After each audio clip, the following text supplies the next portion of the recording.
श्री स्वामी समर्थ। आज आहे संकष्टी चतुर्थी आणि योगायोग म्हणजे गणपती बाप्पांचा वार म्हणजे बुधवार। बुधवारी संकष्टी चतुर्थी आलेली आहे, त्यामुळे संकष्टी चतुर्थीचे महत्त्व जे आहे तर ते कित्येक पटीने जास्त आहे। तर आपल्याला संध्याकाळी घरामध्ये काही वस्तू जाळायच्या आहेत, ज्यामुळे आपल्या घरातील इडापिडा नष्ट होईल, आपल्या घरातील सर्व नकारात्मकता असेल, दोष असतील तर ते दोष संपतील आणि आपल्या घराची प्रगती होईल, आपल्या घरातील वातावरण सकारात्मक होईल। त्याचप्रमाणे बाहेरील माता लक्ष्मी आपल्या घरामध्ये प्रवेश करेल। तर कोणत्या वस्तू आपल्याला जाळायच्या आहेत, कशा प्रकारे जाळायच्या आहेत, याचीच संपूर्ण माहिती आपण आजच्या या व्हिडिओमध्ये पाहणार आहोत।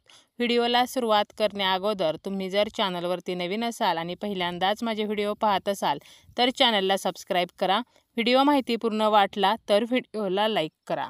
आपल्या घरामध्ये सतत मतभेद होत आहेत, आपण कितीही प्रेमाने बोलले तरी समोरची व्यक्ती रागाने चिडून बोलत असेल, घरामध्ये एकोपा राहिलेला नाही, पती पत्नीमध्ये मतभेद होत आहेत, पती पत्नीच्या नात्यामध्ये दुरावा आलेला आहे, इतरांचे ऐकून आपल्या घरामध्ये भांडण, कटकटी, किरकिरी वाढत आहेत, घरातील जी मुले आहेत तर ती व्यसनाच्या आहारी गेलेली असतील, वाईट मार्गाला लागलेली असतील, घरातील प्रत्येक जण जो आहे तर तो स्वतःच्या मर्जीने वागत आहे, एकमेकांना विचारून विचार विनिमय करून निर्णय घेतले जात नाहीत, सर्व सदस्य जे आहेत तर ते एकमेकांशी नीट बोलत नसतील, एकत्र बसून नीट चर्चा करत नाहीत, घरातील रुटीन जे आहे तर ते बिघडलेले आहे, पैसा टिकत नाही, आजारपण जे आहे तर ते वाढत आहे, घरामध्ये कोणी ना कोणी सतत आजारी पडत आहे, दवाखान्यासाठी भरपूर पैसे खर्च होत असतील, घराला नजरदोष निर्माण झालेला असेल, त्याचप्रमाणे वास्तुदोष, ग्रहदोष, तरी ह्या ज्या गोष्टी आहेत तर त्या दूर होण्यासाठी आपल्याला घरामध्ये काही वस्तू जाळायच्या आहेत।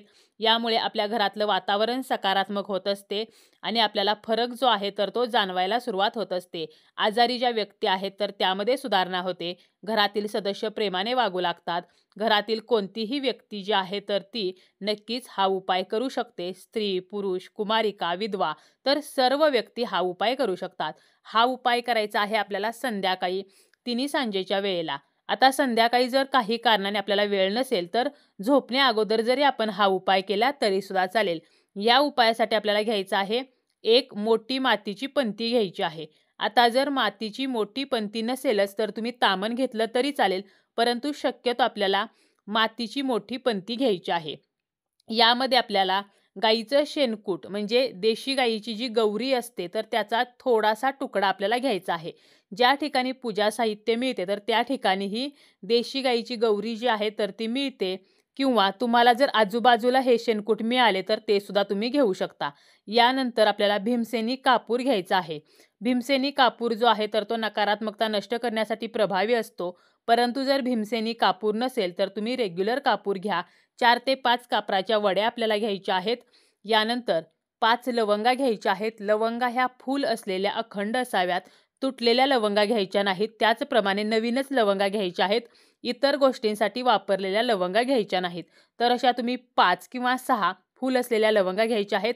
यासोबत तुम्हाला एक तमालपत्र घ्यायचं आहे, तमालपत्र सुद्धा व्यवस्थित असावं, आणि थोडीशी आपल्याला चिमूटभर पिवळी मोहरी जी आहे तर ती घ्यायची आहे।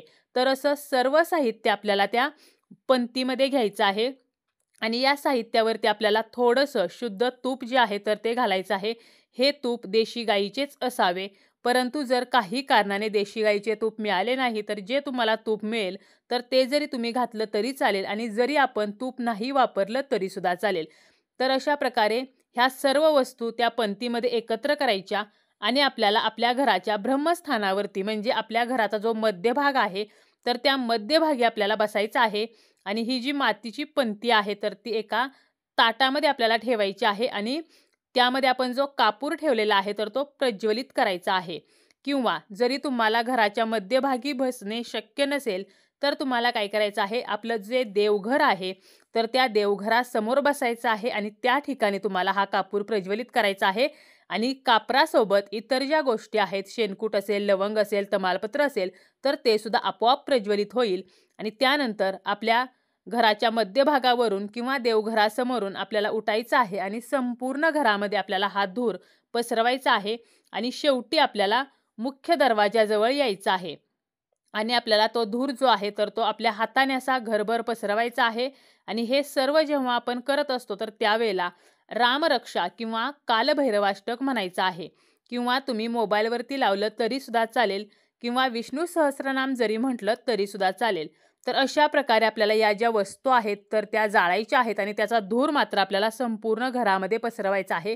बाथरूम, टॉयलेटची जी जागा आहे तर ती फक्त आपल्याला सोडायची आहे. इतर सर्व घरभर हा धूर पसरवायचा आहे. शेवटी मुख्य दरवाजाजवळ आणून आपल्याला ते ताट जे आहे तर ते ठेवायचं आहे. आणि जेव्हा यातील सर्व साहित्य जळेल तर त्यानंतर आपल्याला हे ताट उचलून ठेवायचं आहे. दुसऱ्या दिवशी काय करायचं आहे तर हे सर्व जे साहित्य जळालेलं आहे तर ते घराबाहेर आपल्याला टाकायचं आहे. तुम्ही झाडाखाली मातीमध्ये टाकू शकता किंवा निर्माल्यामध्ये टाकू शकता.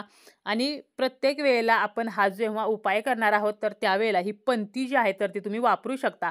पंती फक्त आपल्याला स्वच्छ करून ठेवायची आहे. इतर साहित्य जे आहे तर ते टाकायचं आहे. आणि हे सर्व करताना आपल्याला आपल्या कुलदेवताचं, इष्टदेवताचं, आपल्या गुरूंचं स्मरणसुद्धा करायचं आहे. आपल्या घरातील जे काही वाईट दोष असतील, जी काही इडापिडा असेल किंवा जी काही नकारात्मकता आहे तर ती नष्ट व्हावी म्हणून आपल्याला प्रार्थनासुद्धा करायची आहे. आपण आपल्या घरामध्ये नारळाचा सुद्धा कर्पूर होम करू शकतो. यासाठी एक नारळ घ्यायचा आहे. नारळ न सोलता आपल्याला घ्यायचा आहे. त्याचप्रमाणे नारळाला शेंडी असावी. आता हा नारळ घेऊन एका तामणामध्ये मांडायचा, देवघरासमोर बसायचं. ज्या ठिकाणावरून नारळाची शेंडी सुरू झालेली आहे त्या ठिकाणी 2 कापराच्या वड्या ठेवायच्या, 2 फूल असलेल्या लवंगा ठेवायच्या.